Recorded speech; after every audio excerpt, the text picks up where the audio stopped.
Estamos iniciando una nueva fase en la arqueología peruana. Yo diría que alrededor de la década del 90 se cerró una etapa y ahora esa etapa cerrada está comenzando a dejar su espacio para un nuevo tipo de arqueología. Hace 100 años no se hubiera podido ni siquiera percibir todo aquello que en los últimos 5 o 10 años hemos podido conseguir a raíz del desarrollo de un conjunto de medios de apropiación observacional. Podemos ver cosas muy pequeñas o cosas muy lejanas con mucha facilidad. Podemos examinar un conjunto de cosas que nunca pensamos que podía hacerse. Cosas que están en el nivel microscópico, que ahora son importantísimos en la arqueología, que antes era estricta y exclusivamente macroscópica. Cuando Tello inició sus excavaciones hace 100 años, fue en realidad las primeras excavaciones que hacía alguien del Perú, con intención de lograr objetivos testimoniales de un alto nivel de precisión, para programar al mismo tiempo una explicación de cuáles eran las condiciones en las cuales se ocupó el territorio andino. Tello tenía esa preocupación, él era un médico y por lo tanto estaba habituado a la investigación. La medicina es una de las pocas profesiones técnicas, por decirlo de alguna manera, en donde la permanente actividad del profesional es la investigación sistemática, científica, que parte de los elementos diagnósticos más simples para irlos progresivamente haciéndolos más complejos. Tello, en este sentido, como médico, estaba habituado a hacerlo y es eso lo que aplicó en la arqueología. Y como médico también comenzó el diagnóstico con los resultados, más bien que con el inicio de propuestas. Él lo que trataba de explicar era cómo es que en un territorio como el Perú se podía haber desarrollado una sociedad tan compleja en una zona de alguna manera restringida frente a todo el continente, cómo es que allí se había producido.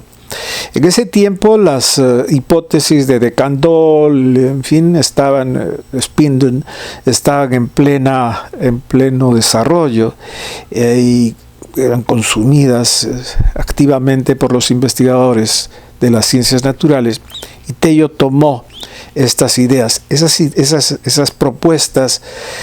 se referían a la importancia que tenían los bosques naturales, que tenía la floresta, para generar el punto de partida de todo el proceso civilizatorio, que era la utilización de los recursos de la tierra para la agricultura, aun cuando en ese tiempo el instrumento fundamental para esa proyección era la cerámica principalmente y el arte mayormente grande que se hacía en piedra y en cerámica. Tello tomó esto como referencia y como resultado de sus investigaciones, su diagnóstico fue de que desde la selva se había generado una manera de abordar la agricultura. Desde allí se había pasado hacia lo que él llamaba los Andes orientales, y desde allí próximos a la selva, luego desde allí hacia los Andes occidentales y finalmente hacia el litoral, generando una especie de proceso de progresivo avance de los grupos selváticos hacia la sierra. A esto se le llamó autoctonismo, en la medida en que se suponía que todo el proceso de construcción civilizatoria se había originado aquí, en el territorio nuestro, llegando a un punto central de todo este proceso, él encontró que había un lugar especialmente importante que era Chavín de Huántar, a donde llegó en 1919 y desde donde obviamente se podía haber ya distribuido, crecido las formas civilizatorias a lo largo de todo el territorio andino.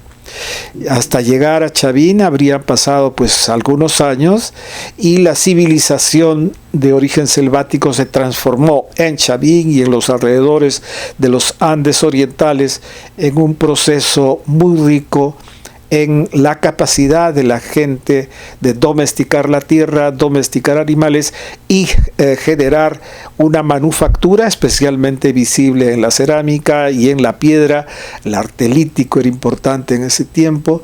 y a partir de eso, una arquitectura monumental, se construyó la civilización. Este es el punto de partida de lo que Tello en ese momento construyó. En ese momento los sitios en sí mismos no eran tan importantes como lo que esos sitios representaban frente a las condiciones de vida de la gente en su conjunto. Es la época en la que gentes como Troll, investigadores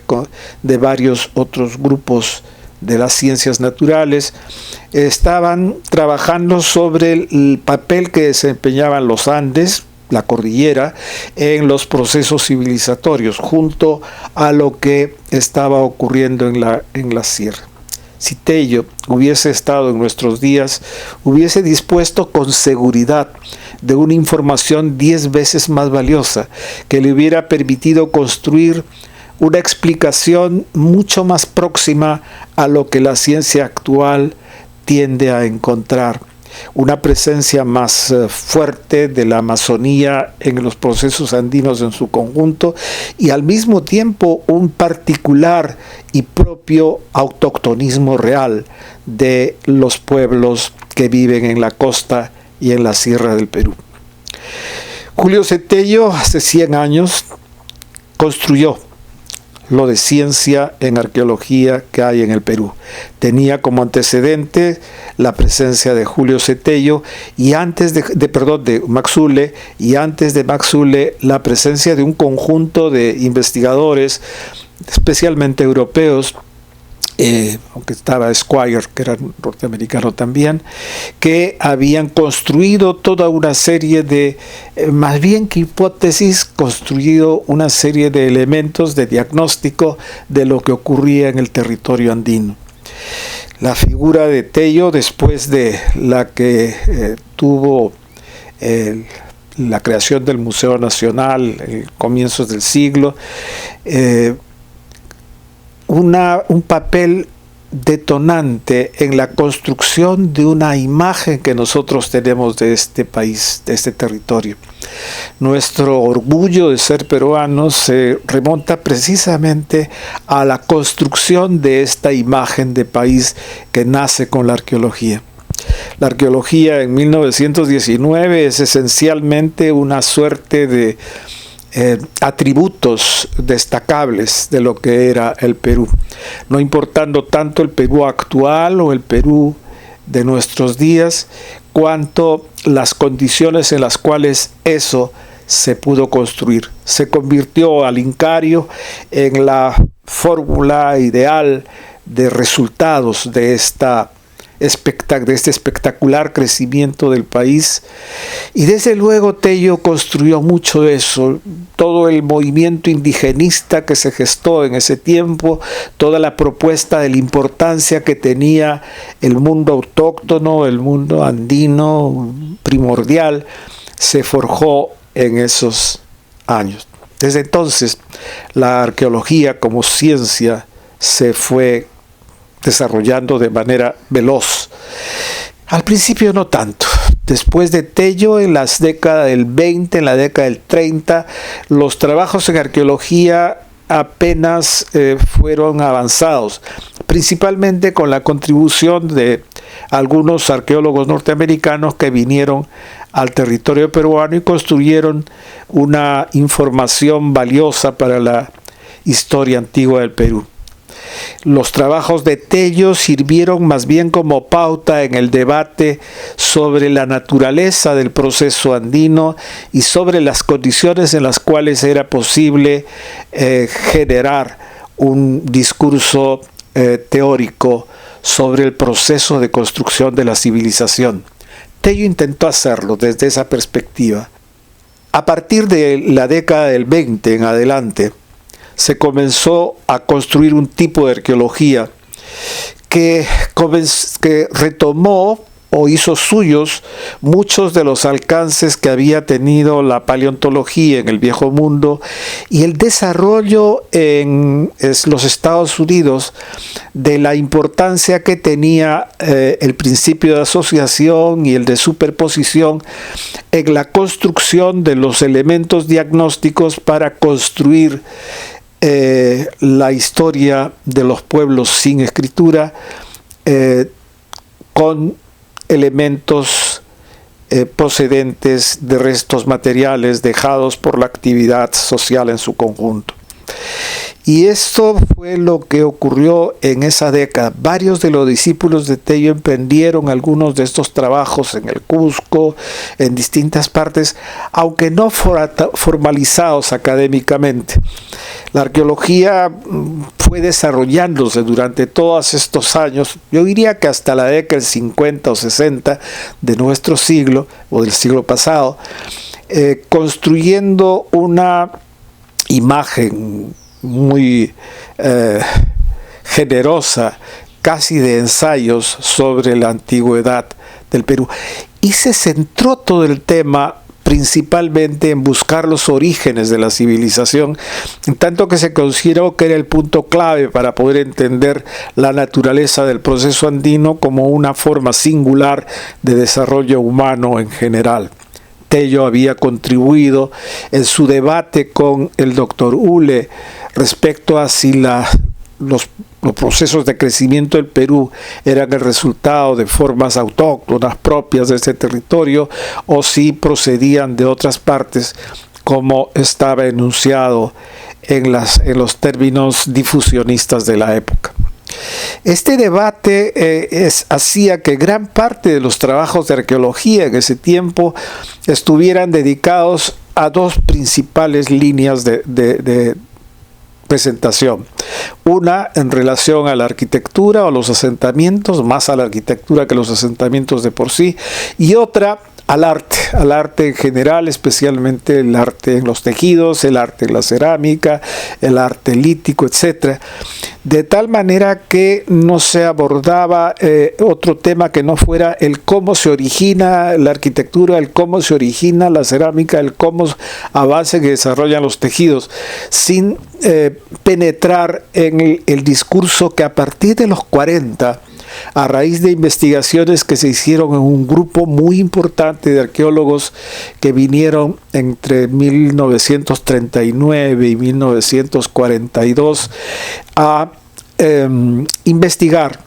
en gran parte del territorio andino, desde Venezuela hasta Chile, y especialmente en lugares específicos del Perú, que culminaron con un proyecto que se hizo en 1946 en el Valle de Virú, con un proyecto compacto, con un grupo de investigadores se dedicó a estudiar un solo valle con tareas específicas de cada uno de ellos, introduciendo modificaciones o alteraciones significativas en el dominio técnico y metodológico de la arqueología. Es la época en la que nace la importancia del estudio de los asentamientos humanos, el estudio de los patrones de asentamiento, la época en la que la estadística comienza a incorporarse como un elemento importante en la construcción de las hipótesis, y es un momento en el cual se va trabajando con la cerámica y con los monumentos en una suerte de desplazamiento de la forma previa de historia del arte con la que se manejaba la arqueología hacia algo más próximo al de la zoología, al de la paleontología, arqueología, tomando como elementos sustantivos los principios de asociación, de superposición, llamada estratigrafía, y de recurrencia, que es la que tiene que ver con el arte en general. Estas posiciones hicieron que cambiara mucho la arqueología, y si bien no se dejó de lado las hipótesis que habían sido manejadas con Tello, en cambio se comenzaron a cuestionar varios de los puntos claves que tenía. No ha pasado con Tello el lapso, lo que ocurrió con otras investigaciones dedicadas específicamente a la descripción de los restos arqueológicos, por ejemplo. Con Tello y con Chavín fundamentalmente se construyó en la década del 50, especialmente en la década del 40, todo un mundo inicialmente especulativo sobre los orígenes de la civilización a partir de los parámetros de los asentamientos y de la cerámica, con discusiones sobre procedencias y todavía con un fuerte apego a la explicación difusionista, siempre preguntándose de dónde vinieron, de dónde llegaron, quiénes fueron los que influenciaron sobre una u otra civilización. Esto se ha ido abandonando. La década del 70, década del 80 han generado, gracias a los descubrimientos que se han ido haciendo de las muchas etapas previas a la existencia de Chavín, se ha ido generando una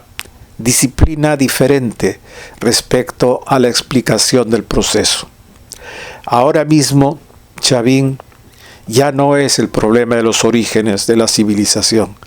Es una civilización clarísimamente bien constituida, la que vivió en Chavín, y es el punto de partida de todo un conjunto de mecanismos de apropiación del territorio que se fueron destacando allí. La década del 70 y la década del 80, la década del 90 y los comienzos de nuestro siglo, del siglo XXI, nos han permitido encontrar,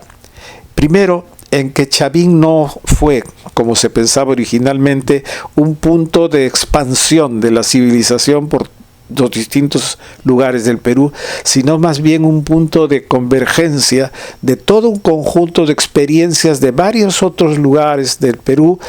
en donde se fue forjando esta cosa que Luis Balcarce llamó etos, que Tello desarrollaba como una noción de unidad en esta diversidad andina que él encontraba. Chavín efectivamente representa el inicio, de allí nació un poco el concepto de horizonte, la formación de una unidad sintomática de todo el conjunto de diversas formas de abordar el territorio, el arte y demás expresiones de la vida humana en este territorio. Estamos cumpliendo los 100 años celebrando esto en Chavín. Es justo que así se haga. En 1919 efectivamente comenzó la arqueología en el Perú,